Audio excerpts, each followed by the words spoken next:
being boring with your food is very important, क्योंकि जब आप रेगुलर एक खाना खा रहे होते हैं ना, उससे आपका कभी वेट नहीं बढ़ेगा। एक स्टडी है जो कहती है कि आपका जो मोटापा है वो आपकी खराब डाइट, आपका स्लीप पैटर्न और आपकी जो लाइफस्टाइल है, इंक्लूडिंग आपका स्ट्रेस और जेनेटिक्स, ये कितना फैक्ट है।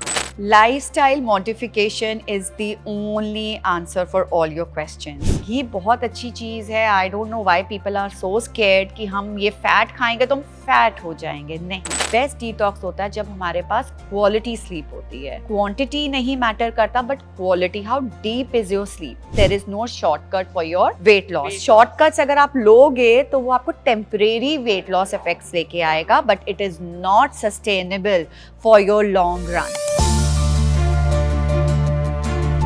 सोचिए आप अच्छा खा भी रहे हैं, कभी कभार वर्कआउट भी कर लेते हैं, ऊपर से लोगों की एडवाइस कि ये मत खाओ, ये खा लो। और आजकल मार्केट में जो आए दिन नए नए वेट लॉस को लेके मेडिसिन आ रही हैं, उसको लेकर आई एम श्योर आपके मन में बहुत सारे कन्फ्यूजन्स होंगे, बहुत सारे डाउट्स होंगे।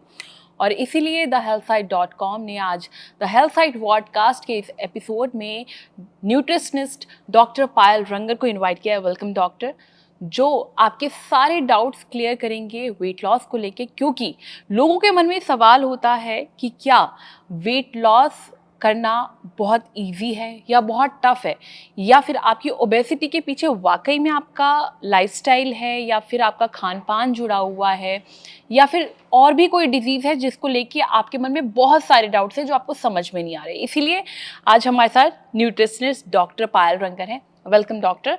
सबसे पहला और बेसिक सवाल मैं आपसे पूछना चाहूँगी कि ओवरवेट और ओबेसिटी में डिफरेंस क्या है? Thank you Lakshmi for having me here. जैसे कि हाँ, ये एक्चुअली बहुत ही एक बेसिक सवाल है कि एक ओवरवेट लोग भी अपने आप को सोचते हैं कि बहुत ज़्यादा जैसे ओबेसिटी की तरफ जा रहे हैं, एंड ओबेसिटी वालों को भी एक लिमिट में समझ नहीं आता कि एग्जैक्टली हमारा वेट कहाँ जा रहा है। तो ओवरवेट और ओबेसिटी का मतलब तो यही है कि आपकी बॉडी ओवरवेट ऑलरेडी हो चुकी है। डिफरेंस ये होता है कि जब आप ओवरवेट होते हैं तो इसका मतलब है कि आपकी जो एक नॉर्मल बॉडी वेट से थोड़ा सा वेट अगर एक्स्ट्रा हो जाता है, बट इतना हार्मफुल नहीं होता, उसको हम ओवरवेट की कैटेगरी में लेके आते हैं। ओबीस जहाँ आ जाता है वो थोड़ी एक सीरियस स्टेज आ जाती है। दैट मीन्स कि ओवरवेट में आपकी हेल्थ अभी इतनी रिस्क पे नहीं आई है। ओबेसिटी जहाँ अगर शुरू हो जाता है तो दैट मीन्स कि it will start affecting your overall health, जैसे कि हार्ट डिजीज़ हो सकती है, ब्लड प्रेशर इश्यूज़ आ सकते हैं, हार्मोनल इम्बैलेंसेस हो सकते हैं। तो इन चीज़ों में ओबेसिटी आपकी इफ़ेक्ट करना शुरू कर देती है। अगर हम नेचुरल और बहुत बेसिक एक तरीका देखें जिसको हम BMI कहते हैं, तो ओवरवेट शुरू होता है समवेयर अराउंड 24 टू 29.9। ओबेसिटी की रेंज आ जाती है 30 एंड अबव, जहाँ पे आपको बहुत ज़्यादा ध्यान रखना चाहिए। इनफैक्ट मैं ये नहीं कहूँगी कि ओबेसिटी में जाके आपको ध्यान रखना चाहिए, जहाँ आपका एक बेसिक बॉडी वेट से आपको पता है कि आप कौन से स्ट्रक्चर में हैं, जहाँ से बढ़ना शुरू हो जाए, I often advice my clients कि वहीं पे ही अपना लाइफस्टाइल मॉडिफिकेशन शुरू कर दे, ताकि आप ओबीस लेवल तक जाए ही ना। पर अभी इंडिया में अगर देखा जाए तो not even talk about adults, जो छोटे बच्चे भी हैं वो भी ओबीस की कैटेगरी में आ रहे हैं। How, and this is, I think this really shocking. Yes yes, हमारा जो लाइफस्टाइल है आजकल, आप अगर आप याद करें जब हम छोटे होते थे ना, हमारे पास कोई गैजेट्स होते थे एक्चुअली। तो that is one of the most important factors of getting into obese.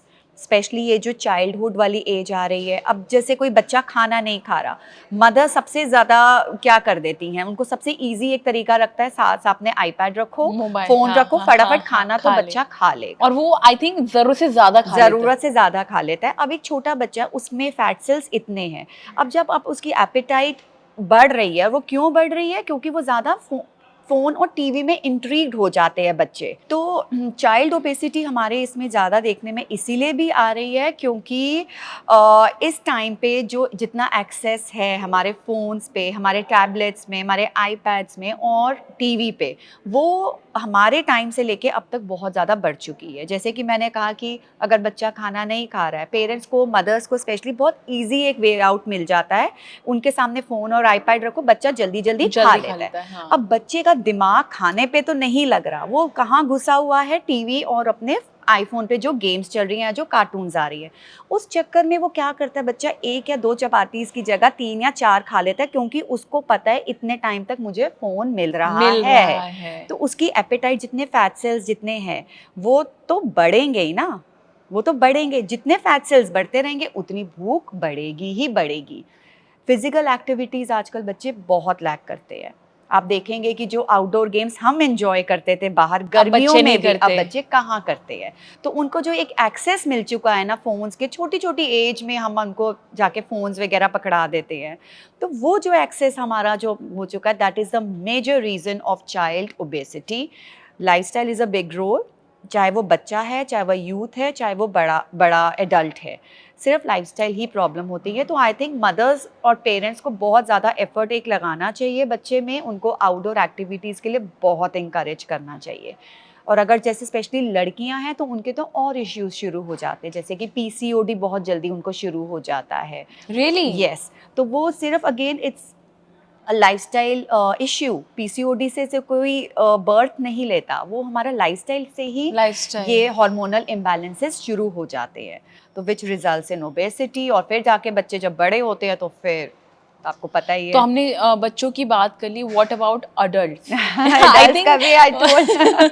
सी बच्चे तो चलो समझते नहीं है, पेरेंट्स जबरदस्ती खाना खिला देते हैं। What about adults? I think they well educated, well matured, even they know कि हम जो खा रहे हैं उससे हमें नुकसान ही होने वाला नुकसान ही है। होने वाला आफ्टर है। दैट कैसे वो कंज्यूम कर सकते हैं और हाउ टू स्टॉप देम? एक सिर्फ इनको यही होता है कि कंसल्टेशन की बहुत ज़रूरत होती है कई बारी बच्चों को। अब जैसे मेरे पास भी इस एज ग्रुप के बहुत बच्चे आते हैं कि हमें प्रोटीन डाइट लेनी चाहिए या हमें समझ नहीं आ रहा क्या खाना है, किस तरीके से खाना है। तो आई थिंक एक टाइम मैनेज करना बच्चों को बहुत ज़रूरी होता है। प्लस ये तो अब सबको ही पता है कि जंक फूड में कितनी ज़्यादा प्रॉब्लम्स होती हैं। The amount of oil, the amount of sodium, the amount of spices जो उसमें ऐड होते हैं, और उसको कंपेयर अगर आप करो घर के खाने से तो there is a vast difference. ठीक है, तो घर पे ही I encourage lot of my clients, specially this age group, ये चीट मील जो है ये वंस इन अ वाइल का रखिए। ज़्यादातर आपको जो भी पसंद है, आजकल तो बहुत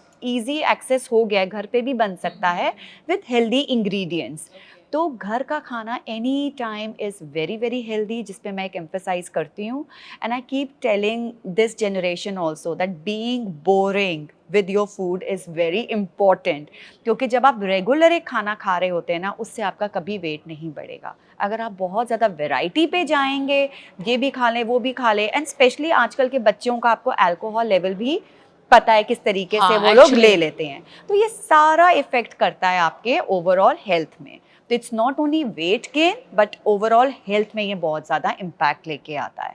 नहीं, पर कोई ऐसी टिप है या कोई ऐसी ट्रिक है जिससे आई एम श्योर कि डराया नहीं जा सकता? आई वांट टू कि बच्चे हो चाहे अडल्ट्स हो, उनके मन में एक डर होना चाहिए कि अगर हम ये सब खा रहे हैं तो आगे जाके हम अपनी मतलब अपनी हेल्थ के साथ कॉम्प्रोमाइज़ कर रहे हैं, खिलवाड़ कर रहे हैं। तो उनको कैसे डराया जाए कि वो खुद ही खाने से पहले 10 बार सोचे कि यार ये हमें नहीं खाना चाहिए, इससे हम बीमार हो जाएंगे, हमें ये हो जाएगा। एक डर नहीं होना चाहिए किसी के दिमाग में, समहाउ आई फील बस एक पर्सपेक्टिव ठीक होना चाहिए कि नहीं, मुझे एक हेल्दी लाइफस्टाइल करना है। जैसे कि हमने फर्स्ट क्वेश्चन ही ये करा था कि ओवरवेट और ओबेसिटी में क्या वो है, तो they should be so much filled with knowledge कि हाँ, ये अगर मैं ये लाइफस्टाइल कर रहा हूँ या इतना बाहर का खा रहा हूँ या जंक खा रहा हूँ, तो मेरा ये वेट कहाँ से कहाँ तक पहुँच जाएगा। तो एक ओबेसिटी फैक्टर जो है, I think that is the only trick point जो बच्चों को आजकल मैटर करता है कि हाँ, हम उस रेंज में ना जाएं, अभी से ही कंट्रोल कर ले। And I am very sure कि आजकल बच्चे आर वेरी स्मार्ट। कि किस तरीके से अब मैं जितना जिम में देख रही हूँ बच्चों को, इतना अच्छा वर्कआउट भी कर रहे हैं, इतना अच्छा लाइफस्टाइल में आ रहे हैं, तो खाली खाना और वर्कआउट ही खाली ज़रूरी नहीं है, आपको अपनी स्लीप पैटर्न पे भी बहुत ज़्यादा ध्यान देना चाहिए। एंड किस तरीके का खाना खा रहे हैं, हमेशा कैलोरी डेफिसिट पे भी नहीं जाना चाहिए कि नहीं इतना कम ही खाओ कि भाई ठीक है, नहीं, किस तरीके से होलसम बैलेंस्ड मील उनके लिए होना चाहिए, किस तरीके से वर्कआउट होना चाहिए और किस तरीके से स्लीप पैटर्न होना चाहिए जो उनको हेल्प कर सकता है। अभी लास्ट क्वेश्चन में you mention about the oil, तो कौन सा ऑयल है जो प्रेफर करना चाहिए घर के खाने में, क्योंकि घर का खाना एनी टाइम बेस्ट Better है होता है ना? yes. तो कौन सा ऑयल है कि हमें रेगुलर अपने खाने पे में यूज यूज़ करना चाहिए? हाँ। जैसे कि ऑयल की जब बात आती है तो हम जहाँ रह रहे हैं उस स्टेट में बहुत इम्पैक्ट करता है। अगर तो अब जैसे यहाँ पे फैशन आ गया जी, हम एवोकाडो ऑयल यूज़ कर रहे हैं, हम ऑलिव ऑयल यूज़ कर रहे हैं, पहले तो आप देखो अब रह कहाँ रहे हो। If you are living in Europe या यूएसए या आउट ऑफ इंडिया तो आप वो चीज़ें यूज़ करो, क्योंकि वहाँ पे इंडियन कुकिंग नहीं होती है। ठीक है, वहाँ पे वो ज़्यादा सर्वाइव किस पे करते हैं, सैलेड्स पे, तो शुरुआत से ही वो चीज़ें वो खाते आ रहे हैं, तो उनके लिए एक्स्ट्रा वर्जिन ऑलिव ऑयल ठीक है, एवोकाडो ऑयल ठीक है। हम अगर जैसे इंडिया में रह रहे हैं, दिल्ली में रह रहे हैं, तो हमारा दिल्ली का जो नेटिव ऑयल है वो हो जाएगा मस्टर्ड ऑयल एंड घी। घी बहुत अच्छी चीज़ है। I don't know why people are so scared कि हम ये फैट खाएंगे तो हम फैट हो जाएंगे। नहीं, good fats will always help you to lose your belly fat, to have अब जैसे जॉइंट्स की हमें दिक्कत आती है, हम दूसरी दवाइयाँ खानी शुरू कर देते हैं, मगर जो गुड फैट्स हम उसकी तरफ नहीं जाते हैं। कोकोनट ऑयल, घी की तरफ हमें होता है हमारा फैट बढ़ जाएगा, हमारा वेट बढ़ जाएगा। हमारा इन चीज़ों से वेट नहीं बढ़ता, हमारा वेट सिर्फ बढ़ता है तो गलत लाइफस्टाइल से बढ़ेगा। तो अगर आप दिल्ली में रह रहे हैं तो the best oil is mustard oil, कच्ची घानी का सरसों का तेल। घी इज़ वेरी गुड, घी को आप पकाएं ना, घी को आप ऊपर से डालें तो वो बहुत फ़ायदेमंद करता है। अगर महाराष्ट्र में कहीं रह रहे हैं या जैसे केरला साउथ साइड रह रहे हैं तो उसके लिए कोकोनट ऑयल बहुत अच्छा है। अच्छा। तो ऐसे ही ग्राउंडनट ऑयल्स, तो इट्स बेसिकली डिपेंडेंट कि आप कौन सी जगह पे रह रहे हैं, उस हिसाब से आपका तेल होना चाहिए। सिर्फ बाहर ऑलिव ऑयल चल रहा है तो आप ऑलिव ऑयल में कुकिंग नहीं कर सकते, because that is very rancid. वो लो टेम्परेचर उसके लिए हमें चाहिए होता है, और हमारा इंडियन कुकिंग में बहुत हाई टेम्परेचर यूज़ होता है खाने के लिए, क्योंकि हम सब्जियां बना रहे हैं, हम उसको थोड़ा सा काढ़ भी रहे हैं ग्रेवीज को, तो उसके लिए ये चीज़ें बहुत हानिकारक हो सकती है। एक स्टडी है जो कहती है कि आपका जो मोटापा है वो आपकी खराब डाइट, आपका स्लीप पैटर्न और आपकी जो लाइफस्टाइल है, इंक्लूडिंग आपका स्ट्रेस और जेनेटिक्स, ये कितना फैक्ट है? Lifestyle modification is the only answer for all your questions. हमारी लाइफ में 3 फंडामेंटल्स है, which is your sleep, diet जो न्यूट्रिशन आता है, एंड एक्सरसाइज। ये 3 हमारे बेसिक्स हैं। अगर इन तीनों में से कुछ भी गड़बड़ हो जाती है तो हमारा पूरा जो हेल्थ इम्पैक्ट है वो धीरे धीरे डाउन चला जाएगा। अब अगर ये तीनों चीज़ों में से कुछ भी खराब जा रहा है तो हम क्या करेंगे? हमारा तो मेटाबॉलिज्म बहुत स्लो है। मेरी मॉम बहुत मोटी थी ना, मेरे फादर को ये था, मेरे ग्रैंड पेरेंट्स को था, एक्चुअली में होता है। तो हम ये एक्सक्यूज ले लेते हैं। It's not like obesity runs in your family, it is because nobody runs in your family. तो ये आप अपने दिमाग में रखिए। ये हम बहुत जल्दी ब्लेम कर देते हैं अपने हार्मोन्स को, हमारे जीन्स को। Genes does play a very big role, but ज़रूरी नहीं है कि अगर आपके कोई ग्रैंड पेरेंट्स मोटापे में थे तो आप भी मोटापे में रहोगे। अगर आपका लाइफस्टाइल ठीक होगा, जो कि मैं 3 चीज़ें कह रही हूँ, अगर आप खाना ठीक से खा रहे हैं, अगर आप एक फास्टिंग ठीक से कर रहे हैं, अगर आपका एक्टिव लाइफस्टाइल है, तो मजाल है अगर आपको कोई प्रॉब्लम हो जाए तो हम जीन्स का सिर्फ एक बहाना लेके चलते हैं। 80% इज ओनली आवर लाइफस्टाइल। तो I request all my clients and viewers कि आप सिर्फ अपने फैमिली को मत देके एक्सक्यूज करिए कि नहीं जी हमारे इसको ये प्रॉब्लम थी तो मुझे तो होनी ही होनी है। उसको एक्सक्यूज ना करके work on your lifestyle, work on it, and 100% sure आपको ऐसे कोई इशू नहीं आएगा। रादर देन फिर तो हमें पता ही है कि कुछ अंदर क्या चल रहा है, वो तो हमारे हाथ में नहीं है। And what about the sleep pattern? Sleep भी बहुत ज़रूरी है, क्योंकि स्लीप जब तक नहीं होगी हमारी बॉडी डिटॉक्स कैसे होगी? तो sleep is the best detox for your overall health. हम डिटॉक्स चीज़ें ले लेंगे, डिटॉक्स पानी खा लेते हैं, डिटॉक्स पिल्स आ रही हैं, नहीं। बेस्ट डिटॉक्स होता है जब हमारे पास क्वालिटी स्लीप होती है। क्वांटिटी नहीं मैटर करता but quality, how deep is your sleep. अब आजकल के बच्चे कई बार कहते हैं कि पायल मैम हम तो मगर 10 घंटे की नींद कर रहे हैं। अब मैं उनसे टाइम पूछूं तो रात के 3 बजे से लेके सुबह के 11 बजे तक तो हम सो रहे हैं। That won't be help. How can it help? जो हमारी बॉडी एक शुरू से एक सर्कैडियन रिदम से चल रही है, सनराइज एंड सनसेट, अगर हम बायोलॉजिकल क्लॉक से उल्टा जा रहे हैं तो हमारी बॉडी रिटेलिएट करेगी, हमारी बॉडी एक्सट्रीम में जाएगी रादर देन हेल्पिंग यू, और इश्यूज आएंगे। बेली फैट इंक्रीज होगा, मेटाबॉलिज्म स्लो होगा, आपके हेयर फॉल इतने शुरू हो जाएंगे, आपकी स्किन हेल्थ कितनी खराब हो जाएगी। और जैसे कि मैंने लड़कियों में बोला है पीसीओडी पीसीओएस की प्रॉब्लम आती है, वो तो होती ही लेट नाइट से है। तो एक क्वालिटी स्लीप, तरीके से सोना, that is very very important for any age group, and then you will see कि कितना अच्छे से हेल्प करता है वो। There's another study who is saying that कि अगर आप लेट नाइट खाना खाते हैं तो आपका मेटाबॉलिज्म स्लो हो जाता है। बिल्कुल, ये इट्स 100% राइट। अब जैसे अगर आपका लेट नाइट शिफ्ट्स हो रही हैं, आप अपनी सोशल लाइफ को तो छोड़ दीजिए, ठीक है। अगर हमारा कई लोग उसमें काम करते हैं जिसमें कॉल सेंटर होता है, तो कई बार उनको पूरी पूरी रात उठना पड़ता है, तो हम उनके तरीके से डाइट उनकी बना के देते हैं। अगले दिन का उनका किस तरीके से डाइट होना चाहिए या कहाँ डिटॉक्स करना चाहिए, we plan it that way. मगर अगर आप इतना एक लाइफस्टाइल ही बना लिया है कि हमें तो लेट नाइट ही खाना है, कई लोग जिम से ही इतना लेट आते हैं 9 साढ़े 9 बजे, तो उनकी ऑब्वियसली लेट नाइट्स डिनर होंगे ही होंगे। तो ये भी एक बहुत बड़ा है फैक्टर है कि अगर आप लेट नाइट खा रहे हो, क्योंकि हमारी बॉडी देखिए शाम के बाद थोड़ा सा स्लो होने शुरू हो जाती है, समझ रहे हो। सनराइज में हमारी बॉडी इज़ वेरी एक्टिव, तो हमें उस टाइम पे जो न्यूट्रिशन चाहिए हम उस टाइम पे तो फास्टिंग कर लेंगे।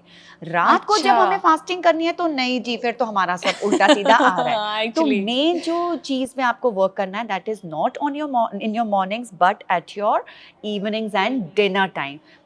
जैसे कि हमारा मेटाबॉलिज्म शाम के टाइम स्लो हो रहा होता है, तो हमें बॉडी को उस टाइप से ढालना पड़ता है, रादर देन उसको और फ्यूल करते रहो, खाते रहो। तो लेट नाइट डिनर्स ऑब्वियसली खाली मोटापे पे नहीं। एग्जैक्टली टाइम क्या होगा डिनर का? टाइम यूजुअली होता है कि 2 घंटे पहले आपका डिनर हो जाना चाहिए। सपोज अगर आप 10 बजे सो रहे हैं तो मैक्स टू मैक्स 7:38 हो जाना चाहिए। आपका स्टमक प्रॉपर लाइट होना चाहिए खाने के बाद, सोने के टाइम आपका स्टमक बिल्कुल लाइट होना चाहिए, उसी से ही आपको अच्छी नींद आएगी। और अगर आप यूज टू हैं कि नहीं हमें हेवी डिनर्स चाहिए, हमें तो सोने के टाइम भूख लग जाती है, ये सिर्फ 2-3 दिन का खेल है। आप खुद रियलाइज करेंगे कि आपकी अंदर से कितनी अच्छी हेल्थ हो रही है, you will see the difference. तो 2 घंटे पहले हम अपने ऑडियंस को भी मैं यही कहना चाहूँगी, अपने क्लाइंट्स को भी यही कहती हूँ कि 2 घंटे पहले आपको ज़रूर खा लेना चाहिए। अगर आप 1-2 बजे सो रहे हैं तो मैक्स उस टाइम पे 11 बजे कर लीजिए, बट उससे लेट वी श्योरली मतलब आपके सोने से 2 घंटे पहले आपका डिनर हो जाना चाहिए। बिल्कुल, थोड़ी सी डिनर के बाद 15-20 minute light walk is also very important, क्योंकि अगर आप 11-12 बजे खा रहे हैं तो आप वॉक तो करने जाओगे नहीं, है ना, तो फिर आप बेड पे ही बैठे रहोगे, you will just switch on your TV या फोन पे और फिर आप सो जाओगे। ये डाइजेस्ट कहाँ हुआ, ये तो फिर मोटापे की तरफ ही आएगा। दिस इज बिकॉज ओनली तभी हमारा बेली फैट भी ज्यादा आ जाता है, क्योंकि हम लेट नाइट्स भी बहुत करते हैं और कई बार हमारी अल्कोहल लेवल्स भी बहुत ज़्यादा हो जाते हैं। तो बॉडी को आप एक अपनी बायोलॉजिकल वैल्यू की तरह, जो हमारे एंसेस्टर्स, जो हमारे पेरेंट्स ने करा है, अगर हम 90% भी वो फॉलो कर लेना, हमें ये डाइट की कोई ज़रूरत कभी पड़ेगी ही नहीं पड़ेगी। ये तो हमारा टाइम चेंज हो गया तो हमारी दिक्कत आ जाती है कि हम अब आजकल जेन जी और 2025 में रह रहे हैं, प्लस ब्लैक कॉफ़ी पी निकल गए काम पे। ये सब चीजें जो है ये you mentioned the black coffee, that black coffee without sugar actually worked for weight loss. There is no one drink, there is no one food that will help in your weight loss journey. If I want to lose my weight, तो आप खाली black coffee P के weight lose करोगे? कितना time weight lose कर सकोगे? नहीं, अगर मैं अपना डाइट भी, मतलब आई एम हैविंग माय मील, मतलब लंच और मतलब होम कुक्ड फूड ही ले रही हूँ और उसके बावजूद भी मुझे वेट लॉस करना है और मैं ब्लैक कॉफ़ी ले रही हूँ, दैट विल बी वर्क और नॉट?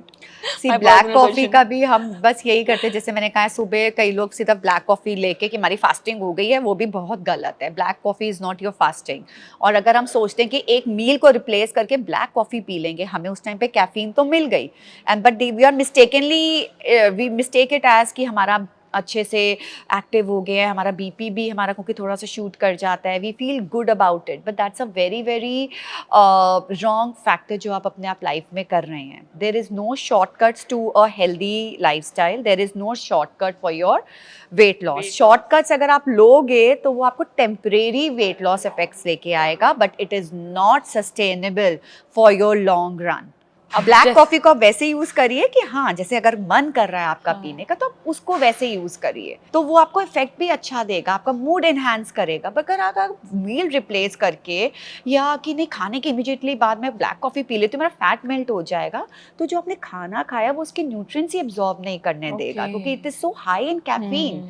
तो चाय कॉफ़ी का एक टाइम होना चाहिए जिसमें आप रिलैक्स होके अपनी वो कॉफ़ी फ्रेंड्स के साथ या वो मी टाइम पे आप इंजॉय कर रहे हो। और एक और बहुत ज़रूरी चीज़ है कि it should never be empty stomach, never be as the first thing in the morning. आप अपने हस्बैंड के साथ या खुद आप अकेले भी इंजॉय करिए, but put something in your body first. It could be as simple as your nuts, या एक छोटा सा कोई एक सीजनल फ्रूट खा लीजिए, उसके आप 15-20 मिनट के बाद आप ये इंजॉय करिए।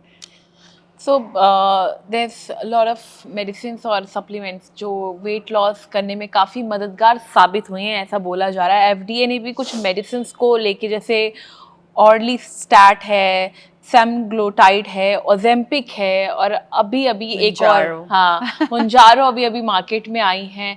तो एक्चुअली में मतलब इन सप्लीमेंट्स के आने के साथ साथ ये भी बोला गया है कि ये मेडिसिन्स जो है या जो भी सप्लीमेंट्स हैं वो आपके डायबिटीज़ में ज़्यादा इफ़ेक्टिव Yes। रोल निभाती हैं।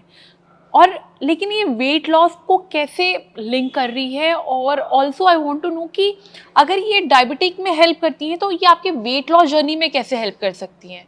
आपने सही कहा, ये चीज़ें बहुत ज़्यादा फैशन में एक तरीके से आ चुकी हैं। अब काफ़ी सेलेब्स भी हैं जिनके हम नाम नहीं ले सकते, वो सब लोग देख ही रहे हैं, and somehow they get inspired also. Okay. Okay, इसने तो रातों रात कर लिया, इसने तो 2 मंथ्स में इतना वेट लॉस कर लिया, एग्जैक्टली। यही फॉलो करो। How there was so many yes, Ozempic and actresses. Mounjaro जो आई है, ये तो बहुत ज़्यादा इम्पैक्ट कर रहे हैं, एंड जैसे कि I told you, it is only majorly linked with diabetic people. Main हमारी इश्यू क्या होता है? Insulin resistance. आपको पता होगा इंसुलिन रेजिस्टेंस क्या होता है, तो यही डायबिटीज़ में इश्यू आता है, इंसुलिन रेजिस्टेंस। और अगर इंसुलिन की मात्रा आपकी बॉडी में बढ़ी हुई है, तो ऑब्वियसली शुगर क्रेविंग्स या शुगर लेवल अगर बॉडी में बढ़ा हुआ है, तो वो मोटापे की तरफ लीड करता है।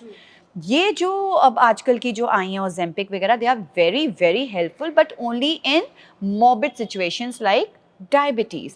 अब डायबिटीज़ में आपका ये शुगर कंट्रोल कर रही है, तो ऑब्वियसली वेट ड्रॉप तो होगा। अब जब आपको थोड़ा सा वेट लॉस करना है and you want to go for shortcuts, और जैसे कि आजकल सोशल मीडिया पे इसकी बहुत ज़्यादा आ रही है, तो अगर आप शॉर्टकट्स लेते हो तो ये आपको बहुत गलत तरीके से इम्पैक्ट कर सकता है ओवरऑल बॉडी में। It can hamper your digestive issues, health, it can hamper with your heart health. तो ये रिस्क ना लीजिए। अगर आपको जेन्युइनली कोई चीज़ लग रही है, तो there are doctors, there are health practitioners जिनकी आप हेल्प ले सकते हैं। उनकी गाइडेंस के बगैर we really suggest not to go for this, क्योंकि ये एक जो मेडिसिन है एक पर्टिकुलर डिजीज़ के लिए बनी गई है, उसको मिसयूज़ करके अगर आप अपनी वो कर रहे हैं, तो आप अपनी हेल्थ से खिलवाड़ कर रहे हैं, which we are totally against. आप एक अच्छा लाइफस्टाइल करिए, आपको इन चीज़ों की ज़रूरत ही नहीं पड़ेगी। I know it sounds very boring, but एक healthy lifestyle he is a major factor for your to look toned, to look healthier, to look stronger and fitter. So doctor, एक लिपोसेक्शन और बैरिएट्रिक सर्जरी जो wait loss करने में काफ़ी कहा जाता है परमानेंट तरीका है, दैट एक्चुअली वर्क्स, और अगर वर्क करता है तो क्या इसके साइड इफ़ेक्ट्स हैं, किन लोगों को नहीं करवाना चाहिए? देखिए, आप ये कह रहे हो कि इट वर्क्स परमानेंटली, यहाँ पे मैं आपको टोकना चाहूँगी कि इट इज़ नॉट। यस, ये वहीं तक काम करेगा जहाँ तक आप अपना लाइफस्टाइल ठीक कर लोगे। ठीक है, ये ओबीस लोगों के लिए फ़ायदेमंद है। मैंने 6 मंथ्स इंटर्नशिप करी थी under bariatric surgeon in Primus hospital, Delhi, Chanakyapuri. वहाँ पे मैं आपको एक केस बता देती हूँ, आपको अपने आप आपका आंसर मिल जाएगा। एक लेडी आई थी जो कि मेरे डॉक्टर ने बोला कि ये लेडी अब सेकंड टाइम अपनी बेरियाट्रिक सर्जरी करवा रही है। शी केम फ्रॉम कनाडा, वापस से वही ओबीस, पतली हो गई, बेरियाट्रिक सर्जरी से सारा कुछ उसका हो गया, उसका प्रॉपर वेट लॉस अटेन कर लिया। अब कहाँ उसने गलती करी आप खुद सोचिए, जो वो वापस उसी कैटेगरी में आ गई सेकंड सर्जरी के लिए। आप पतले हो गए, आपने उसको मेंटेन कैसे नहीं करा, आपने अपना लाइफस्टाइल ठीक ही नहीं करा, आपने वापस से धीरे धीरे जब आपका स्टमक का साइज बढ़ता रहा, आपने फिर से वही लाइफस्टाइल अपना लिया जिसमें आपको प्रॉब्लम आके आप ओबीस कैटेगरी में गए। आपने एक्सरसाइज नहीं करी, आपने बाहर का जंक फूड बहुत खाया, आपका स्लीप पैटर्न ठीक नहीं हुआ। एक हद तक आपको बेरियाट्रिक सर्जरी बिल्कुल सक्सेस देगी, मगर अगर आपने अपना लाइफस्टाइल ही ठीक नहीं करा, आप दोबारा उस कैटेगरी में आ जाते हो। So it is not a permanent solution. The only one solution is जो 3 फंडामेंटल्स मैंने आपको बताए हैं, वो ही आपको ठीक करने हैं। एंड 80-20% का आप रूल अपनी लाइफ में रखिए। Once you achieve your weight loss, 80% should be your home cooked meals, your good lifestyle, 20% should be your outside. आप 20% अपनी ट्रैवलिंग पे रखिए, वहाँ पे खाइए पिए, 20% आप अपने फ्रेंड्स के साथ जब जा रहे हैं वो एंजॉय करिए, मगर 80% जो है should be your home cooked balanced meal along with your sleep pattern, along with your exercise. So that will only give you lifestyle, sustainable weight loss goals, and you will see कि आप अंदर से कितना healthier और कितना fitter, stronger महसूस कर रहे हैं। इस एपिसोड को ख़त्म करने से पहले एक लास्ट क्वेश्चन मैं आपसे पूछना चाहूँगी। जैसे अब गर्मियाँ शुरू हो गई हैं, there so many people who can say that कि गर्मियों में बहुत इजी हो जाता है वेट लॉस करना। There is lot of fruits and veggies जो आपको वेट लॉस करने में मदद करते हैं। दैट इज़ अ ट्रूथ और नॉट इफ़, अगर ये सच है तो कौन से फ्रूट्स हैं जो आपको हेल्प करते हैं, आपका मेटाबॉलिज्म फास्ट करते हैं? व्हाट्स द टिप्स कि समर्स में आपको फॉलो करने चाहिए? सी समर्स में एक्चुअली हमारी एपेटाइट अपने आप बहुत कम हो ही जाती है, ठीक है, क्योंकि गर्मियाँ इतनी होती है, हमारा इतना हैवी खाने का मन नहीं करता, तो वो एक ऑटोमेटिकली बहुत अच्छा रीज़न भी बन जाता है। मगर इसका मतलब ये नहीं है कि आप अपने मील स्किप करते रहें। शॉर्टर मील्स लीजिए, स्मॉलर मतलब शॉर्टर ड्यूरेशन में स्मॉलर मील्स लीजिए। इस टाइम पे हम यूजुअली सजेस्ट करते हैं कि 4 to 5 सर्विंग्स ज़रूर होनी चाहिए of your fruits and raw vegetables, क्योंकि ये आपको एक ठंडक भी देता है। कूलिंग फूड्स लाइक कुकम्बर हो गया, घिया, लौकी, zucchini, these are very very helpful. Cooling fruits होते हैं, जैसे इस टाइम पे वाटरमेलन बहुत आ जाता है, मस्क मेलन आता है, बेल का जूस हो गया, नारियल पानी हो गया, कोकोनट वाटर हो गया, लस्सी हो गई, तो ये इस टाइम पे आपको बहुत हेल्प करेगी। ऑटोमेटिकली वेट लॉस इसलिए भी हो जाता है क्योंकि हमारा हैवी स्पाइसी खाने का मन नहीं करता। तो ये 4 to 5 चीज़ें अगर आप छोटी छोटी लेते रहें, स्मॉलर मील्स लें, थोड़ा सा लीन प्रोटीन ले लें जिसमें लाइट दाल्स होती हैं, लाइट लीन चिकन हो गया, वो अगर आप थोड़ी थोड़ी मात्रा में लेते रहें, it will obviously result into good weight loss along with exercise. Exercise जब आप कर रहे हैं तो please make sure that you are hydrated well. इस टाइम पे हम अगर exercise ज़्यादा भी कर रहे हैं तो हमारी dehydration हो जाती है, जिससे हमारा stamina low हो जाता है। तो keep yourself hydrated when you are stepping out. आपको पता है आज हमारा दिन में 4-5 घंटे बाहर हैं, नॉर्मल वाटर बॉटल कैरी मत करिए, थोड़ा सा उसमें पिंक हिमालयन सॉल्ट ज़रूर डालिए ताकि it will take care of your electrolytes as well, क्योंकि इस टाइम पे स्वेटिंग बहुत ज़्यादा हो जाती है, दैट मीन्स हमारा इलेक्ट्रोलाइट इम्बैलेंस हो रहा है। तो ये कुछ चीज़ों का ध्यान रखिए, स्मॉलर मील्स खाते रहिए एंड फ्रूट सैलेड्स पे ज़्यादा एम्फेसाइज करते हो तो अपने आप वेट लॉस हो ही जाता है एंड वेरी ईजिली होता है। Thank you so much Payal. So I hope आपको समझ में आ गया होगा कि आपको मेडिसिन पे डिपेंड नहीं होना है, आपको अपनी लाइफस्टाइल, आपको अपनी डाइट पे भी उतना ही फोकस करना है जितना आप सोच रहे हैं कि वेट लॉस करना बहुत इजी है, या फिर आपने मेडिसिन ले लिया, कोई सप्लीमेंट ले लिया वेट लॉस करने के लिए, वो आपको हेल्प करेगा।